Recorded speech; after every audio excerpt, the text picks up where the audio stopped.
NAB ترمیم سے 5 سابق وزرائے اعظم، سابق صدر آصف علی زرداری اور نگراں وزیر اعظم انوار الحق کاکڑ سمیت درجنوں سیاسی رہنماؤں نے فائدہ اٹھایا تھا۔ سپریم کورٹ کے فیصلے کے بعد عوامی عہدے رکھنے والے سیاست دانوں کے کیسز بحال کر دیے گئے ہیں۔ اسی پر بات کریں گے، سہیل رشید ہمارے ساتھ موجود ہیں۔ سہیل، بتائیے گا عدالتی فیصلے کے بارے میں۔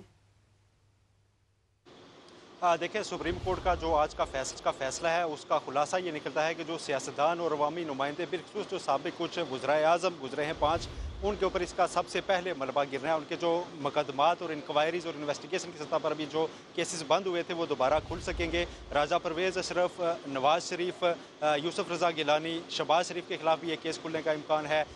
یہ تمام کے خلاف جو کیسز نیب ترمیم 2022 کے تحت بند کیے گئے تھے، نیب نے کہا تھا کہ ہمارا دائرہ اختیار نہیں بنتا، وہ اب واپس بحال ہو جائیں گے۔ سپریم کورٹ نے یہ ڈائریکشنز جاری کر دی ہیں، کیونکہ فیصلے سے پہلے جب آخری سماعت ہوئی تھی تو نیب سے اپڈیٹڈ لسٹ بھی مانگی گئی تھی کہ کون کون سے لوگ ہیں جنہوں نے اس ترمیم سے فائدہ اٹھایا ہے۔ تو نیب نے جو اپنی فہرست پیش کی تھی ان میں ان تمام کے مقدمات موجود تھے، اور اب عدالت نے کہا ہے کہ 7 دن کے اندر ان کو دوبارہ ان کا تمام ریکارڈ عدالتوں میں پہنچایا جائے۔ اس طرح سابق صدر آصف علی زرداری کو اگر دیکھیں تو ان کے خلاف کم سے کم 4 جعلی اکاؤنٹس کے کیسز جو ہیں وہ واپس بحال ہو جائیں گے، جو کہ پیورلی نیب ترمیم کے تحت ختم ہوئے تھے، کیونکہ کچھ کیسز ایسے تھے جن میں 50 کروڑ سے کم کی جو ہے وہ مالیت بتائی گئی تھی، الج کی گئی تھی۔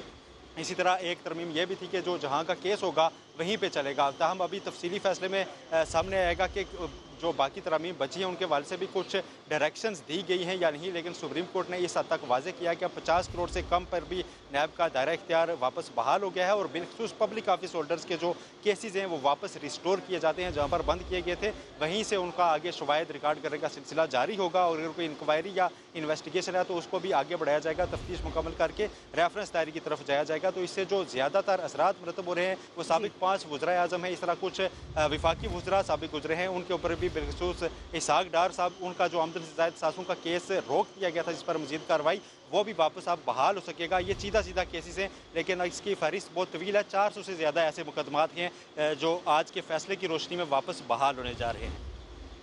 ٹھیک ہے سہیل، آپ ہمیں اپڈیٹ کر رہے تھے، آپ کا بے حد شکریہ۔ 5 سابق وزرائے اعظم اور سابق صدر آصف علی زرداری کے کیسز بھی بحال کر دیے گئے ہیں۔ تو بتائیں کہ سپریم کورٹ کے فیصلے پر قانونی ماہرین کا کہنا ہے کہ نیب ترامیم کیس لارجر بینچ کو سننا چاہیے تھا۔